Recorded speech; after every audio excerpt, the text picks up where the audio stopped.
If you have a poor relationship with food and you deal with food guilt, over consuming things when you allow yourself to have treats, just overall struggling with good and bad foods, here's something I want you to do. I want you to drop the terms good and bad and stop labeling foods in and of themselves as being good to eat or bad to eat. And I know in today's day and age that is actually kind of controversial, where we are kind of obsessing over every single ingredient, wanting to eat more whole foods.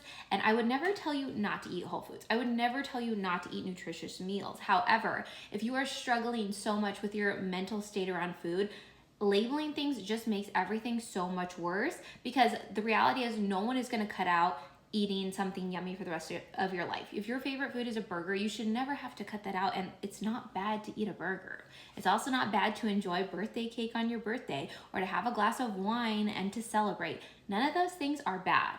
It's all about how you handle them. Just like I don't believe drinking a glass of wine is this awful thing for your health. However, drinking a bottle of wine a night is. When you label things as good or bad, you start to associate your behavior around those things as good or bad. And that's what leads to food guilt. So if you believe it's bad to enjoy a cupcake and you eat that cupcake, all of a sudden you're having food guilt. And a lot of times this leads people to actually overconsume those things. They're like, oh, well, screw it, I've already been bad. Girl, you haven't been bad. You enjoyed a treat. You're allowed to. The second you drop these labels, you allow yourself anything, yes, anything in moderation, it becomes a lot more easy to actually choose good foods because you don't have food guilt associated with things. When you drop the labels and you start allowing everything in moderation, it's kind of funny because oftentimes you end up just having all over better balance with food, making better choices overall. You drop the food guilt and you end up enjoying things and learning how to just eat one cookie rather than the whole box.